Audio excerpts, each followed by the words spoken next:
Bonjour, je m'appelle Jean-Claude Collin.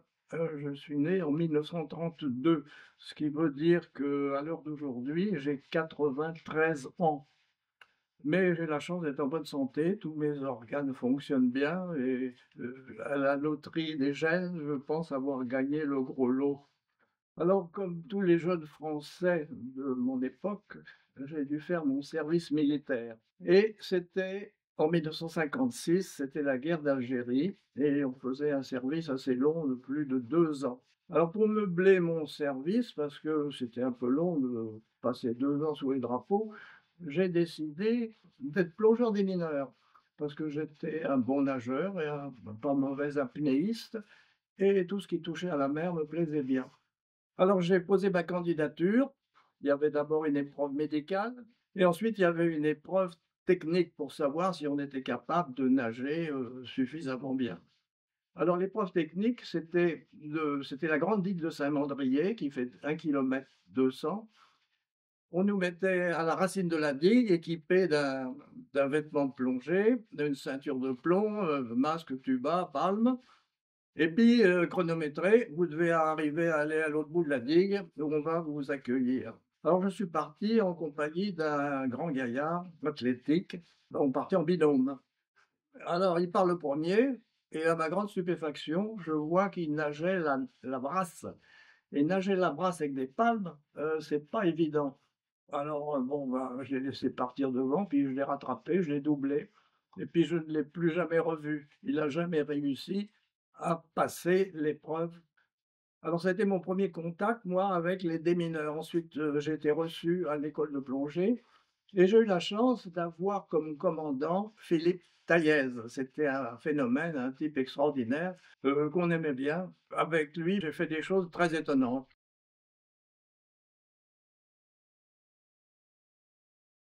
Alors il plongeait avec nous, c'est lui qui plongeait avec nous et nous, c'est pas nous qui plongions avec lui.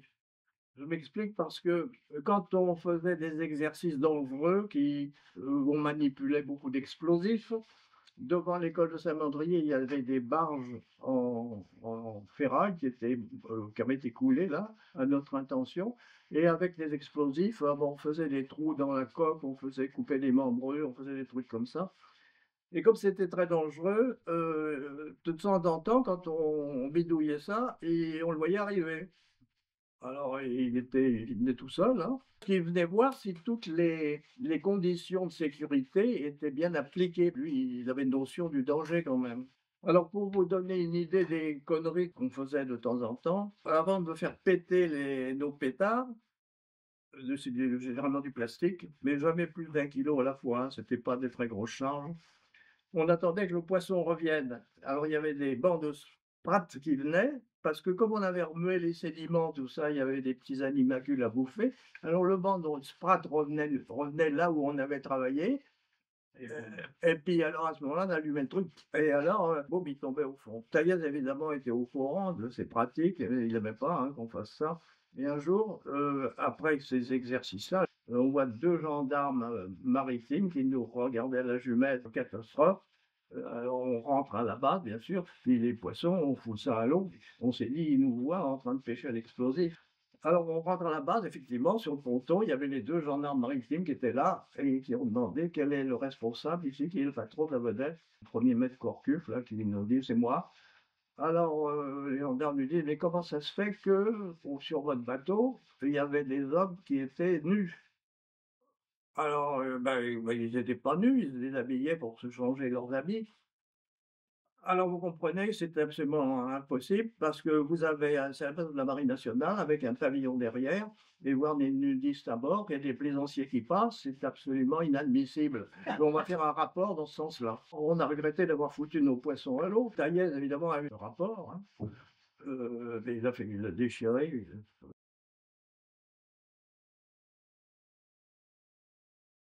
On avait une épave qui était formidable, c'était celle du Donator, par 50 mètres de fond, très belle épave. Et il s'était mis en tête de goûter au pinard qu'il y avait dans les cuves.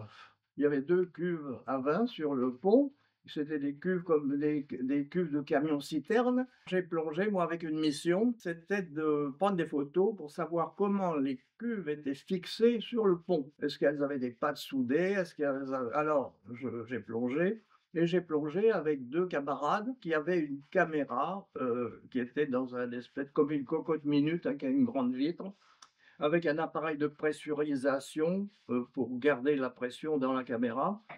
Et mes manque de bol, ça marchait pas et ils ont vu l'eau qui montait derrière la vitre de la caméra. Alors du coup, ils ont fait demi-tour, ils sont partis et ils m'ont laissé tout seul. Alors j'ai trouvé la cuve, j'ai voulu prendre des photos et puis, j'arrivais pas à me concentrer pour faire marcher mon appareil photo. Ça s'appelle un Narcos, hein. Mon appareil photo, c'est un Focus-Caf qui avait plusieurs boutons. Alors je savais qu'il y avait le bouton pour avancer la pellicule, mais les autres boutons, je savais pas ce que c'était. Enfin, j'ai pu quand même, voir comment était fixée la cuve. Elle était posée sur des berceaux avec un cerclage en U, qui suffisait de couper avec des explosifs et on pouvait remonter la cuve sans problème. Alors, comme j'étais profond et puis un peu narcosé, je suis remonté en disant: «Faut pas que je remonte trop vite». Alors je suis remonté très doucement en prenant mon temps et il y avait du courant. Au lieu de remonter le long du mât où j'étais descendu, je me suis laissé emporter par le courant et au bout d'un temps, très long, je me suis retrouvé à 1 kilomètre au large de la vedette qui nous avait accompagnés. Alors là, je dis: «Mais je vais mourir là parce que je pars au large» et alors je savais qu'il fallait pas essayer de palmer pour remonter contre le courant, je me serais épuisé.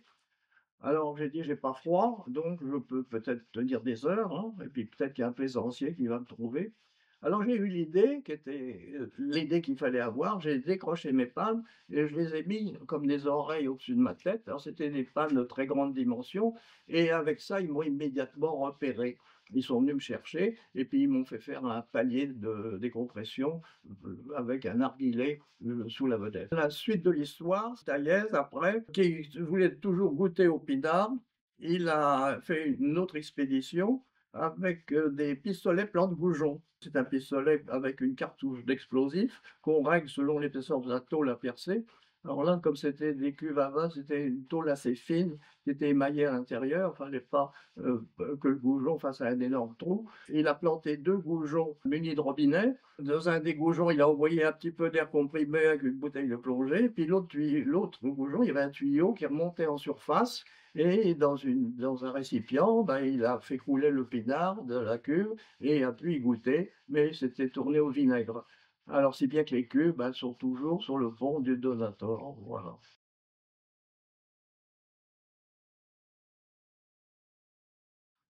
Et puis, c'était relativement rare d'aller faire des plongées profondes, hein.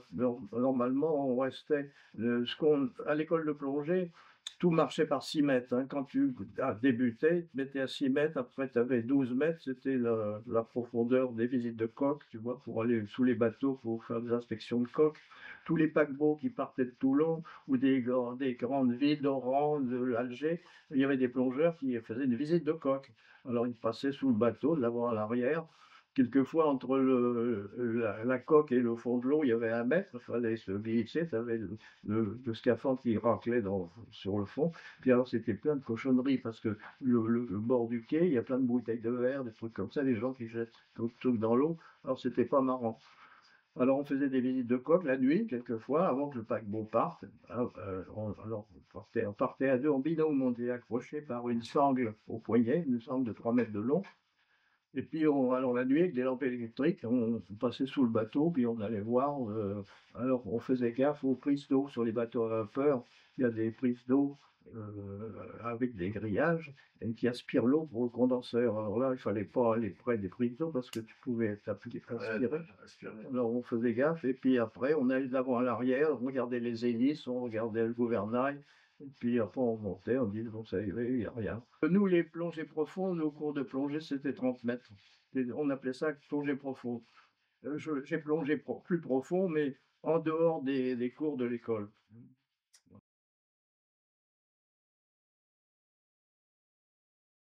Quand moi, j'étais officier de la marine marchande, donc je naviguais au long cours. J'étais aux messageries pendant 10 ans, puis après, sur les paquebots, et après, j'ai été à l'UIM, C'était une boîte, qui avait des bateaux qui marchaient au long cours et notre spécialité, c'était le transport des céréales. Alors quand vous arrivez à 30 000 tonnes de céréales dans le port du tiers-monde, on reste un mois quai. Alors j'allais voir moi le club de plongée local dans des ports où en Iran, mer Rouge, et cetera. Puis je leur disais: «Voilà, je suis plongeur des mineurs, est-ce que je peux plonger avec vous?» «Ah formidable!» Alors ils me mettaient tout de suite dans les palanquets des bons fonds. Alors ça, c'était pour moi, c'était une carte de visite fantastique.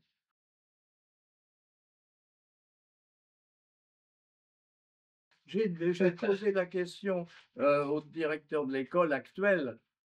Je leur ai dit: «Mais ce que j'aimerais, c'est si les dieux me prêtent de vie, je suis centenaire, je voudrais aller plonger avec vous à l'école de Saint-Mandrier» et alors il m'a dit: «Oui, ça fera la photo du magazine de l'école qui s'appelle L'Écho des grands fonds, quand j'aurai pour mes 100 ans», voilà. Mais le directeur d'école m'a dit: «Mais à ce moment-là, je serai plus directeur d'école, il faudra demander à mon successeur».